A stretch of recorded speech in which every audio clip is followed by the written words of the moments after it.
안녕하세요. 강일동에서 순수 한약국을 운영하고 있는 꿈꾸는 한약사 김경순입니다. 먹어도 살이 찌지 않거나 혹은 입맛이 아예 없는 걸 부러워하는 분들 많으실 겁니다. 하지만 먹고 싶어도 드실 수 없고 식후에 불편함이 너무 심하고 또 한 번쯤은 저렇게 먹고 살 좀 찌고 싶다 하는 분들 계십니다. 오늘은 원하지 않는데 소식좌가 되신 분들에게 도움이 될 만한 한약 소개시켜 드리려고 합니다.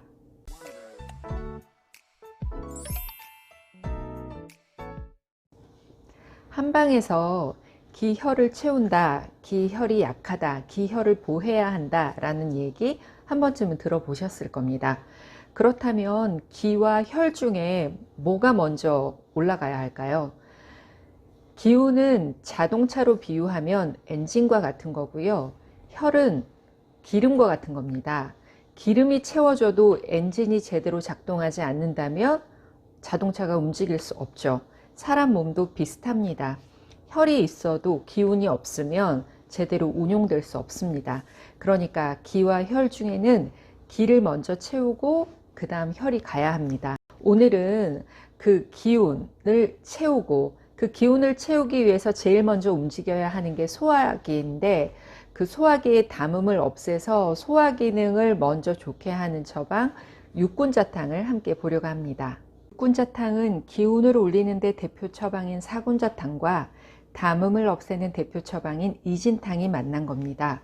한약은 약재들 몇 개가 팀을 이루어서 처방을 이루는데 육군자탕은 그 처방과 처방이 만난 또 다른 처방입니다. 한약재의 특징은 작용점이 다양하다는 겁니다. 인삼이라는 약재와 감초라는 약재 각각의 효능도 있지만 인삼과 감초가 만났을 때 또 다른 작용점을 만들어내고 또 처방과 처방이 만났을 때 새로운 작용점을 만들어내기 때문에 이렇게 합방과 가감이 가능한 게 특징인데요. 육군자탕은 사군자탕과 이진탕이 합해졌다고 말씀드렸잖아요. 사군자탕은 혈을 올려주는 사물탕, 기를 채워주는 사군자탕이 쌍벽을 이루는 처방이고요. 한약을 공부할 때 기혈을 채운다고 하잖아요. 기운을 올리는 사군자, 혈을 채우는 사물탕은 제일 먼저 외우게 되고 제일 먼저 공부하게 되는 기초 중에 기초 처방입니다. 기초이기 때문에 쉬운 것 같지만 또 그래서 너무 유용하게 잘 이용이 되니까 제대로 알아두시면 우리가 건강기능식품에도 은근히 사물탕과 사군자탕이 들어가 있는 것들이 꽤 있거든요. 요즘 나오는 것들 보시면 아 얘는 기운이 없을 때 좋겠구나, 혈이 없을 때 좋겠구나 판단하시는 데 도움이 되실 겁니다.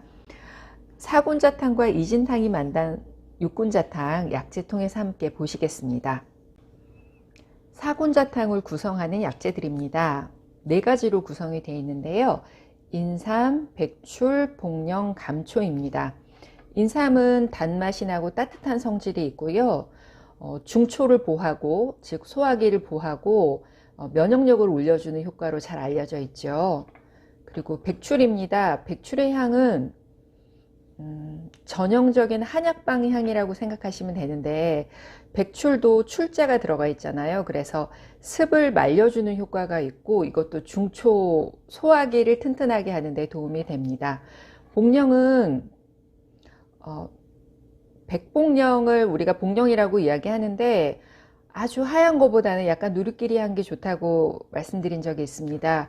그리고 복령의 주로 역할은 물을 소화기에 있는 물을 어딘가로 빼줍니다. 그러니까 이뇨작용이 있어서 다이어트 할 때 백복령 차로 이용한다고 한방 책에도 나와 있기도 하고 또 한방 화장품이나 한방 비누 같은 걸 만들 때 미백 효과가 있다고 해서 기미를 없애는데 분말로 사용하는 분들도 계십니다.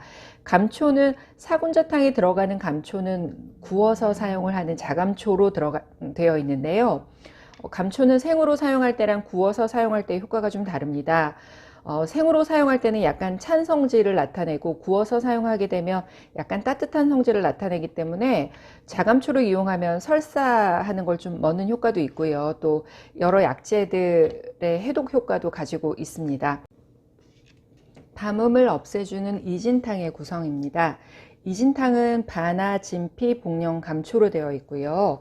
바나는 그냥 사용하시기에는 독성 성분이 있기 때문에, 그리고 좀 조심해야 될 약재라서 생강이나 백반으로 다른 포제가 필요한 약재입니다. 바나의 가장 큰 역할은 쓸데없는 수분, 담음을 없애주는, 담음을 좀 말려주는 효과가 아주 강합니다. 그래서 구토나 구역에 많이 들어가고요. 그리고 진피입니다. 귤홍, 그러니까 귤의 씨를 사용하기도 하는데 또 진피를 사용하기도 합니다. 진피는 이기제로 기를 잘 돌려주고요. 얘도 역시 습을 말려주는 효과가 있습니다. 지금 같은 계절에는 귤 껍질을 잘 말려서 한방차로 이용하시는 것도 도움이 되실 겁니다. 복령과 감초는 아까 사군자탕에 같이 동일하게 들어가는 약재입니다. 육군자탕은 1500년대 명나라 의서 의학 정전에 나와 있는 처방인데요. 거기서는 비위의 기운이 없고 가슴에 불쾌한 기분이 들고 입맛이 없고 구역감이 있거나 먹고 나서 불편할 때 혹은 기침 가래가 있고 습담이 있을 때 치료한다 라고 쓰여져 있습니다.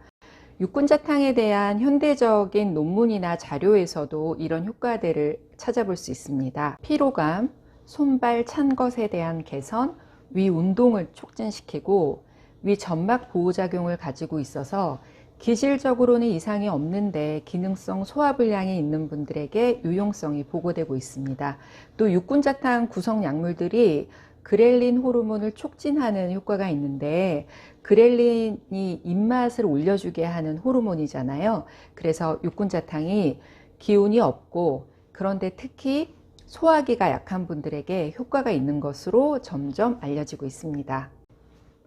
육군자탕은 원래 식욕이 없고 위장이 허약하니까 뭘 먹고 싶어도 잘 받아들여지지 않고 먹고 나서도 불편한 분들, 그리고 먹고 나면 너무 졸려가지고 주무셔야 되는 분들 있으시거든요. 먹고 나면 기운이 빠져, 기운이 나는 게 아니고 기운이 빠지는 분들이 있으세요. 그런 분들에게 적합한 처방입니다.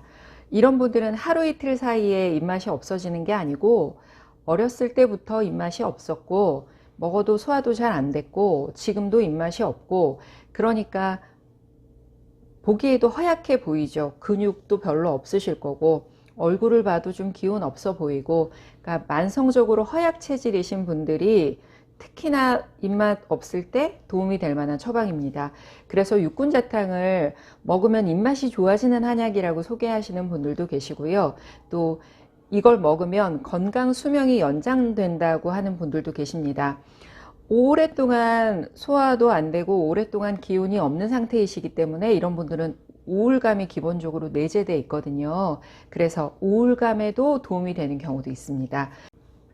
육군자탕 역시 가까운 한약국이나 약국 통해서 과립 형태로 이용 가능하십니다. 과립이나 탕제로 다 이용 가능하시니까요. 평소에 원치 않게 소식을 하고 계시거나 나도 한 번쯤 TV 속에 나오는 사람들처럼 맛있는 거 배불리 먹어보고 싶다 하는 분들, 그리고 평소에 살이 너무 안 쪄서 고민이시거나 너무 입맛이 없어서 계속 허약한 상태를 유지하신 분들이라면 이 처방이 도움이 되실 것 같습니다. 오늘도 몸과 마음의 균형 잘 잡으셔서 평안하시기 바랍니다. 꿈꾸는 한약사 김경순이었습니다. 고맙습니다.